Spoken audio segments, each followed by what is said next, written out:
Salut tout le monde, bienvenue à Mes deux scènes, épisode numéro 2, un podcast que j'ai décidé de faire samedi passé sur un coup de tête. Je me suis réveillé puis je me disais, il me semble que j'aimerais ça pouvoir parler de ce qui me passe par la tête au cours d'une semaine, qu'est-ce qui m'a marqué dans les nouvelles, côté actualité, côté surtout divertissement, parce qu'on ne se fera pas d'allusion, là, je suis pas quelqu'un qui suit l'actualité plus qu'il faut. Ça fait que ce podcast-là, ça va être surtout musique, cinéma, puis pas mal de la lutte. Quoi qu'on peut parler quand même du Super Bowl parce que c'était dimanche passé, puis je sais pas qu'est-ce que vous avez pensé du Super Bowl. Êtes-vous content des résultats avec les Eagles qui sont remportés un deuxième championnat, si je me trompe pas, dans leur carrière, dans leur histoire. Il semblait qu'il y avait pas grand fan des Chiefs qui voulaient un troisième Super Bowl de suite pour l'équipe. Et en partant, moi je suis pas le football, je suis aucun sport. À part la UFC, c'était là quand j'ai le temps, mais je suis trop occupé pour suivre les sports. Mais là, c'est le Super Bowl, c'est gros, puis il n'y avait rien d'autre à la télévision dimanche passé. Ça fait que je l'ai écouté. Et je l'ai écouté à peu près juste avant le halftime, là, Kendrick Lamar, puis ça aussi, ça avait jasé. Il y en a qui disent que c'était le plus grand spectacle, le plus grand halftime de l'histoire de la NFL. Il y en a qui disent que c'était le pire. Moi, personnellement, au niveau musique, c'est pas mon style, ça fait qu'en partant, je peux pas me prononcer là-dessus parce que clairement, j'ai pas aimé ça. Mais au niveau visuel, chorégraphe et tout ça, on dirait, je sais pas. Ça avait l'air cheap. Je sais pas si c'est moi qui est fou, je sais pas si vous êtes d'accord avec ça. Si tu compares comme à Lady Gaga ou Katy Perry dans les années passées, il me semble qu'il y avait pas grand-chose qui se passait à part les chorégraphies de danse. Mais bon, personnellement, si je suis pour décrire le halftime show du Super Bowl dimanche passé en un mot, ça serait cheap. Ça serait ça le mot. Il y a des gens aussi qui ont chialé parce que les Swifties, parce que Taylor Swift, il l'a montré une fois sur le Jumbotron, le gros vidéo, et elle s'est fait huer. Il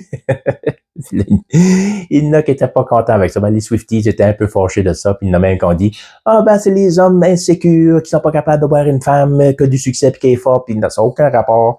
Je comprends pas pourquoi qu'on a après analysé pourquoi quand elle s'est fait huer, il me semble que c'est pas compliqué. Premièrement, c'est le Super Bowl, c'est pas le Taylor Bowl. C'est quand elle est en spectacle, en tournée, entre les chansons, là, on voit pas des vidéos de son chum après de danser puis sauter. Non. Tu sais, ça fait qu'au Super Bowl, pas au Super Bowl, mais comme dans des matchs de football qui mettent en vedette les Chiefs, puis elle était là, c'est chaque fois que le jeu arrêtait, là, on la montrait avec ses amis. Elle après parler, elle avait un bron l'air, elle s'était crotté le nez. Comme si c'était intéressant. Il y a personne qui veut voir ça à part les Swifties. Puis oui, elle a apporté du revenu justement à la NFL, mais qu'est-ce qu'elle a apporté aussi? C'est du monde qui connaît rien au football puis qui veut juste l'avoir le temps de 3 secondes comme si ça va changer une vie.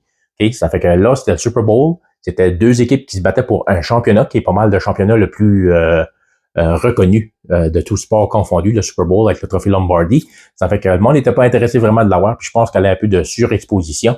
Ça fait qu'on va se focusser sur le Super Bowl et après ça, là, le lendemain, on pourra écouter ces tunes de nouveau. Puis aussi le fait que c'était en Nouvelle-Orléans, puis la Louisiane, ça c'est un État qui est républicain. Ça fait que avec Donald Trump qui était là justement, il y a eu du support de ce côté-là. Ça fait que elle, de son côté aussi, elle avait donné son support à Kamala Harris. Ça fait que ça, je pense, ça jouait un peu aussi dans la balance. Côté autre vedette aussi qui était là. moi, ça m'a fait rire. Je ne sais pas pourquoi, mais de voir Pete Davidson puis Kevin Costner ensemble, assis un à côté de l'autre après jaser pour regarder la game. Je ne sais pas pourquoi, je les voyais pas comme deux amis, ils ont l'air vraiment différents. Je ne sais pas s'ils ont un lien de parenté ensemble, s'ils sont mariés dans la famille à quelque part, mais ils avaient l'air ben chummy.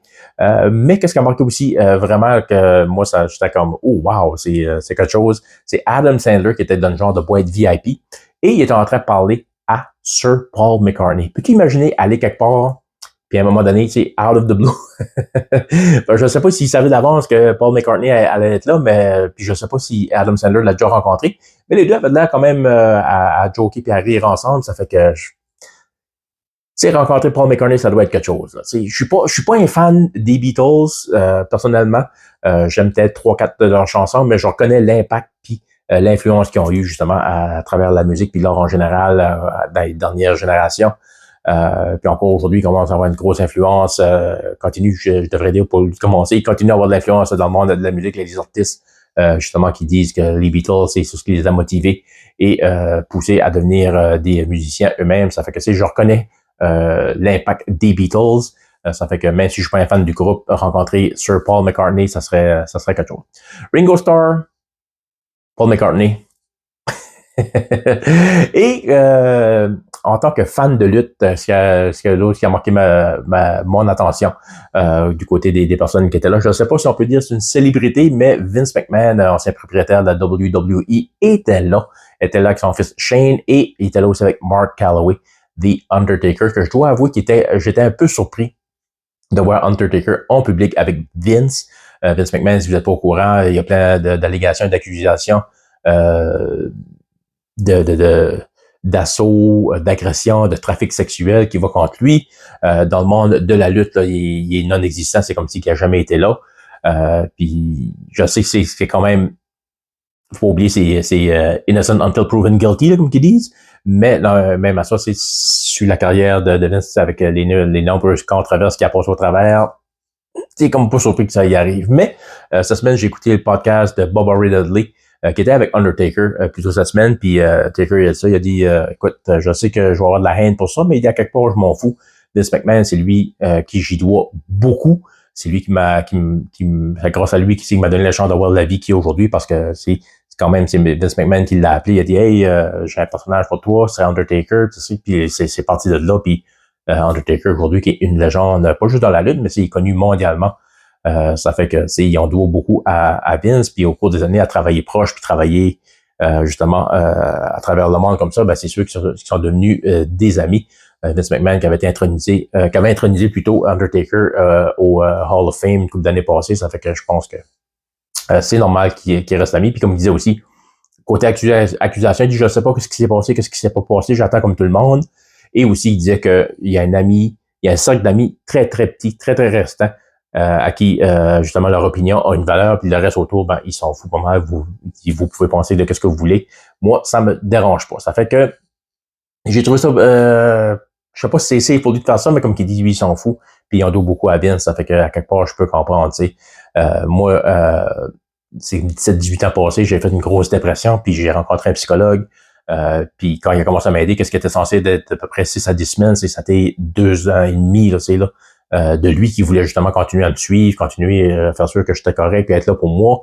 Ça fait que c'est de là, on s'est développé une amitié, puis même en 2020, 2021, quand j'étais après me séparer, j'avais des problèmes avec un de mes enfants aussi, plus la COVID qui était à son pic pas mal. C'est ces outils à lui qui m'a aidé justement à parler de nos dépressions. Puis même quand je me suis marié l'été passé, c'est lui qui était notre officiant, là. C'est lui qui nous mariait. Puis parce que je voulais l'avoir lui, parce que j'avais le sentiment que je recommençais ma vie à zéro. Puis je voulais l'avoir là pour montrer que je partais sur un bon départ. Ça fait que si je serais pour apprendre à un moment donné que lui, cette personne-là, il y a des allégations, des accusations qui a fait de quoi de pas correct. Je serais pas comme si lui c'est un trou de cul, j'y parle plus, c'est fini. Non, je serais déchiré, puis j'attendrai justement d'avoir plus de détails avant de savoir si les accusations sont vraies ou pas. Ça serait pas arrivé. Ça serait pas arrivé, ça arrive pas. Le gars, vraiment une bonne personne que j'aime beaucoup et que j'apprécie. Mais je dis juste pour donner un exemple, là, mettons que ça serait pas arrivé. Mais ça fait que vu que je suis pas trop le Super Bowl, moi c'était juste c'était juste ça qui m'avait intéressé, de voir les gens qui étaient ensemble pour watcher l'événement. Mais en tout cas, si vous pensez que c'était un bon Super Bowl, ben je suis content pour vous autres. Puis le monde semble vraiment heureux que ce soit les Eagles qui a gagné. Ça fait que au moins c'est un Super Bowl qui semble majoritairement finir sur une bonne note. Et là, qu'est-ce d'autre qui avait marqué? Ah oui, j'aurais dû en parler la semaine passée parce que ça fait quand même 2-3 semaines que c'est sur Amazon Prime, mais vous connaissez sûrement Tom Green, humoriste comédien canadien, qui a fait carrière quand même aux États-Unis. Ben là, il arrive quand même en force sur Amazon avec un documentaire sur sa carrière. Une télé-réalité, série-réalité de 4 épisodes, puis un comedy special, tout disponible tout de suite sur Amazon Prime. Tom Green, quelqu'un que je connaissais, que je suivais plus ou moins, tu sais, là.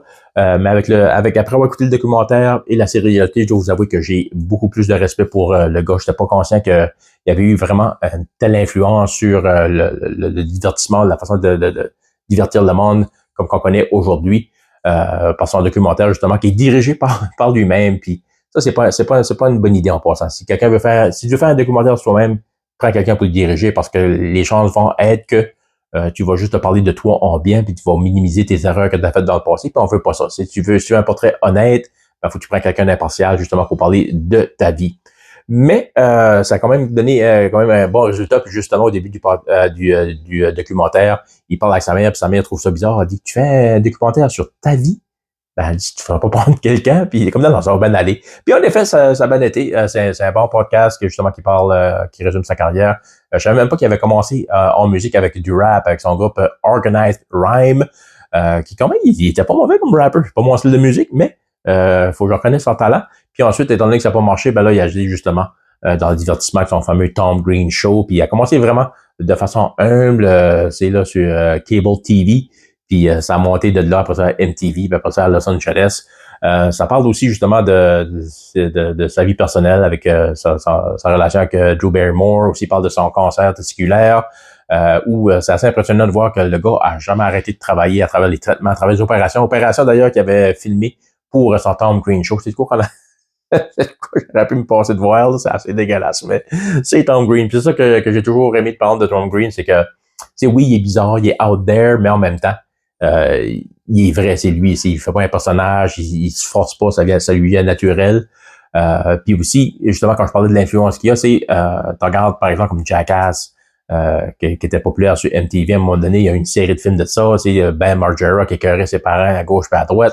Mais bien avant ça, Tom Green, avec le Tom Green Show, il faisait ça avec ses parents, il les réveillait à 3 heures pour faire des entrevues avec, pour apporter une tête de vache dans le lit, peinturer le char, la maison, tu sais. Ça vient tout de là. Puis surtout, après son film Freddy Got Fingered, qui est un excellent film d'ailleurs. C'est vraiment bon. C'est drôle, là. Mais ça a été un flop, puis ça a quasiment, ça ralentit sa carrière pas mal. Mais je savais que quand je l'avais vu, j'étais comme, j'aime ça, c'est vraiment drôle, mais ouais, le monde va pas comprendre qu'est-ce que c'est. Ça fait qu'il a décidé de faire Webovision, une série web sur l'Internet, où il s'est fait un studio chez lui, puis il invitait le monde, puis il jouait de ce qu'il voulait, ce qui est pas mal, quand tu y penses, hein, pas mal un podcast. Puis même d'ailleurs, en entrevue, à un moment donné, il y a Joe Rogan, puis Joe Rogan, il capote là-dessus, il est comme, hey man, j'adore ça. Faut juste trouver une façon de monétiser ça, puis porter en business. Puis aujourd'hui, Joe Rogan a le plus gros podcast en Amérique du Nord, sinon au monde, avec le Joe Rogan Experience. Puis même quand il avait invité Tom Green, il a parlé, puis il a dit, écoute, tout ça ici, là, il dit, c'est 100% à partir de toi, là, si je te dois ça, là, comme, ça fait que c'est vraiment intéressant de voir l'impact qu'il y a eu. Puis après le documentaire, ben, t'as Tom Green Country, où on voit que Tom Green, qui a resté 20 ans à Los Angeles, l'année passée, il a vendu sa maison, s'est installé au nord de l'Ontario, parce qu'il est ontarien, d'un petit coin perdu, s'est acheté une tranche, s'ajoute des animaux, puis là, la vie de fermier au moins à la capacité de qu'est-ce qu'il est capable de faire. Mais il y a des gens pour l'aider, pour l'apprendre, puis tout ça. Puis ça aussi, c'est encore très drôle. Moment très touchant. Parce qu'à bout, il y a 5 ou 6 poules, je me rappelle plus, puis classique Tom Green qui donne il donne tous des noms country à ses poules, Dolly, Jonah, puis tout ça. Puis il y a du fun avec ça, il les aime, puis ça, mais à un moment donné, ses poules sont attaquées par un coyote, puis il y en a juste une qui survit, puis là, tu vois dans l'épisode, il flatte sa poule, puis il montre à ses amis ce qu'il y a des chats de plumes, où justement les attaques ont eu lieu par le coyote, puis là, il devient... Je ris, là, mais c'est parce que ça devrait pas être drôle parce qu'il vient émotionnel, puis ça, puis il se tourne par la caméra, puis il dit nommez jamais vos poules. c'est quand un coup tu lui donnes un nom, ben tu t'attaches à, je pense que c'est juste un réflexe humain. Là. C'est touchant, mais en même temps, il y a de quoi de drôle aussi, là, ça fait, mais c'est plus touchant que drôle. Je devrais pas rire, par contre. Il a perdu comme 95% de ses poules. Mais c'est sur 4 épisodes, ça s'écoute bien. Puis aussi, il y a son de comedy special I Got a Mule de sa tournée qu'il avait eu à travers le Canada l'année passée. Il avait venu ici à Moncton, puis j'ai pas été le voir, puis là, je le regrette. Mais au moins, la story est sur Netflix, puis Tom Green, quand même 53 ans aujourd'hui, un peu plus sage, peut-être un peu plus mature, mais c'est du Tom Green, puis écoute, si t'es fan de lui, tu vas aimer ça. Ça fait que ça, c'est tout sur Amazon Prime tout de suite. Ça fait que tu peux aller puis l'écouter, puis l'enjoyer. À part de ça, ben, c'est pas mal ça. C'était pas mal juste ça pour ma semaine. J'étais voir Captain America Brave New World jeudi, je vais en parler lundi à prise de vue. Puis, ben, c'est à Saint-Valentin. Hein? Est-ce que les romantiques ont été romantiques? J'espère que oui. De mon côté, l'autre on a été au restaurant, puis j'ai fait une couple de surprises à ma femme ici, t'es là. Elle marchait, puis je faisais beuh, elle était surprise. Ça fait que je pense qu'elle aimait ça. Ça fait que c'est pas mal ça pour mes 2 scènes. Ça va être aussi simple que ça. 10-15 minutes à tous les samedis où je parle de ce qui me passe par la tête, puis je vais voir qu'est-ce qui va se passer. dans 2 semaines, je vais à Québec, j'ai un show à Québec. Je vais voir un show, puis j'ai un show. Je vais voir un show de musique avec Courtney Ticani puis Antiferum. Chercher du monde pour aller voir ce show-là, puis il y a personne. La réaction de mes amis a dit qui ces groupes-là, c'est vraiment des groupes que pas grand monde qui écoute, mais moi j'aime bien. Puis je vais aller les voir, puis ça donne que j'ai été invité à faire un show du côté de Lévis le 2 mars. Ça fait que ça se peut que quand que je vais faire mes 2 scènes, le podcast, ça va être on location, ça va être à quelque part dans une chambre d'hôtel ou dans Airbnb. Il faut que je trouve un coin de place à rester. Mais à part de ça, ça va venir samedi prochain, puis on va voir qu'est-ce qui va me passer par la tête. Mais c'est ça pour tout de suite, ça fait que je vous parle d'un lit pour prise de vue.